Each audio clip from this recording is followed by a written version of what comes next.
جن مراحل سے عورتیں بچیاں گزر رہی ہیں حمل کے ایام میں تو ان ایام میں باوضو رہیں، کلام پاک کی کثرت سے تلاوت کریں، حضور پاک صلی اللہ علیہ وسلم پر درود بھیجیں، پردے کے ساتھ رہیں، حیا کے ساتھ رہیں۔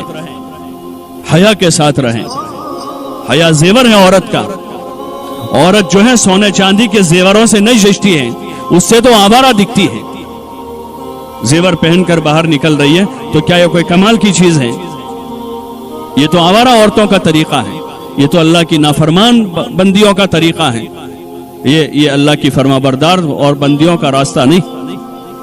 حیا کے ساتھ رہیں، اپنے گھر میں رہیں، پردے کے ساتھ رہیں، تاکہ پیٹ میں جو بچہ ہے اس پر اچھے اثرات منتقل ہوں۔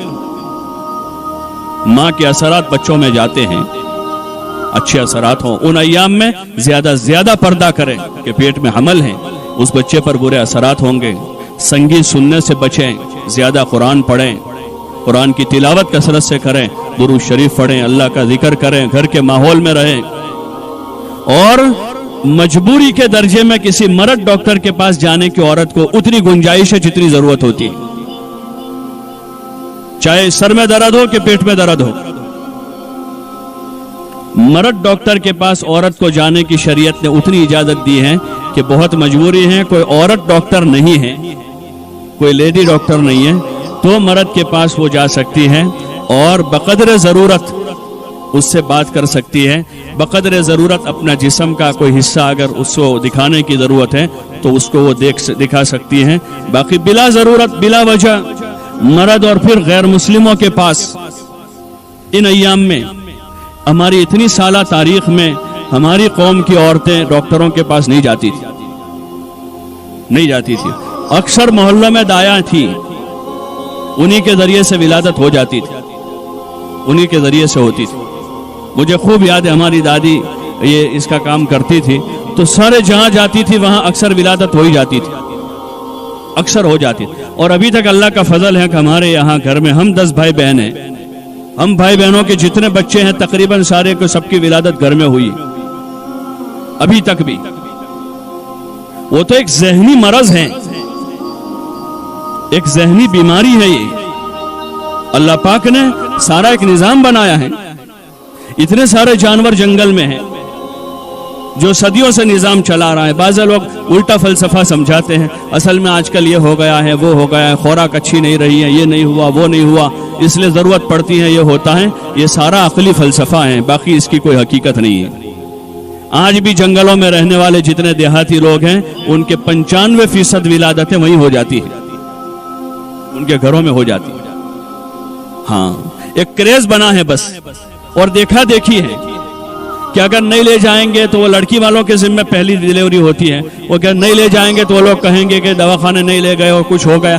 کچھ نہیں ہوگا، وہی ہوگا جو اللہ چاہے گا۔ دواخانے میں جا کر بھی وہی ہونے والا ہے جو اس سے پہلے ہونے والا ہے۔ ہاں، کوئی ایسی ایمرجنسی ہو گئی، بالکل مجبوری ہو گئی، وہ پھر مجبوری ہے۔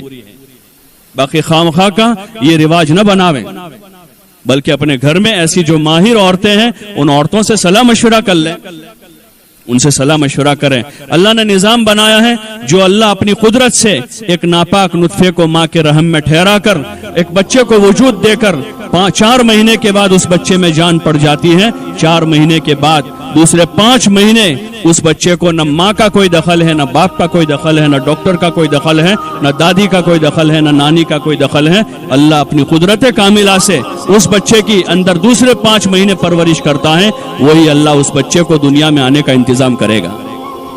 اس کے لیے صدقہ دیا جاوے، اس کی آسانی کے لیے صدقہ دیں، اس کی آسانی کے لیے دعائیں مانگیں۔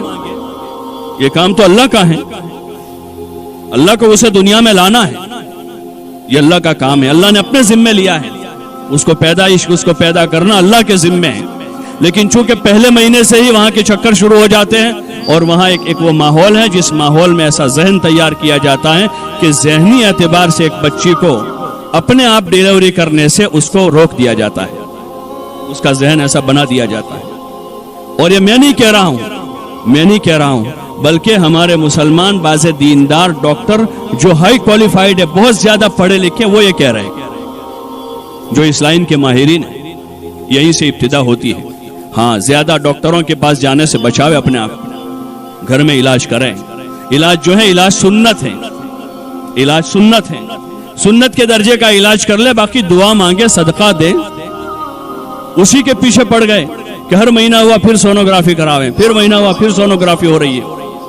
وہ تو اللہ کا، اس اندر کا نظام تو اللہ نے بنایا ہے، ابھی ہم مکلف ہی نہیں ہے کہ ہم اندر دیکھیں کہ کیا ہو رہا ہے، وہ تو اس کا کام ہے، ہم اس کی قدرت میں دخل گیری کر رہے ہیں، پھر اللہ الجھا دیتا ہے، پھر کام بگاڑ دیتا ہے۔ حدیث میں آتا ہے جب میرے بندے میرے علاوہ کے پاس جاتے ہیں میں ان کو ان کے شریکوں کے حوالے کر دیتا ہوں، اللہ کی مدد وہاں سے ہٹ جاتی ہے۔ اس لیے وہیں سے پرہیز شروع کریں، گھر کے ماحول میں رہے، ہاں پرانی ماہر عورتوں سے مشورہ کرتے رہیں اور کوشش کریں کہ بچوں کی ولادت گھر میں ہو، گھر کے ماحول میں ہو، حیا کے ساتھ ہو، کہ ایک جوان لڑکی 18 سال 20 سال کی وہاں ڈاکٹر کے پاس سامنے اپنی ولادت کروا رہی ہے، نہ ماں باپ کو شرم آ رہی ہے نہ اس کے شوہر کو شرم آ رہی اس پر کہ جا کر اپنا پورا سطر کھول رہی ڈاکٹر کے سامنے۔ کتنی شرم کی چیز ہے، یعنی حیا مر چکی ہے، حیا کا جنازہ نکلا ہوا ہے۔ ہاں بدرجہ مجبوری کوئی ایسا ہزاروں میں کوئی ایک کیس بن گیا جس میں مجبوری ہو گئی، اب ایسا مسلمان کوئی ڈاکٹر تلاش کیا جائے، شہر میں نہیں تو کہیں اور جایا جائے گا کہ کوئی ایسا معمر سنجیدہ اور دیندار حیا والا کوئی ایسا ڈاکٹر ہو جو کام اپنی نرسوں سے کروا لے اور ان کی رہبری کر لے، اور اس طرح سے کوئی ہزاروں میں ایک کیس ہو جاوے تو یہ ہو سکتا ہے۔ باقی شاید اگر ہم اس کو رجوع کریں گے علماء کی طرف تو کوئی اجازت نہیں دے گا اس کی، ایسے نارمل حالات میں کسی مرد کے پاس جانے کی علماء اجازت نہیں دے سکتے ہیں۔ اس لیے کوشش کریں کہ یہیں سے ہمارا فساد شروع ہوا ہے، وہیں سے بے حیائی کی عادت ہو گئی اب کہ اپنا سطر کہیں بھی جا کے کھول لیں۔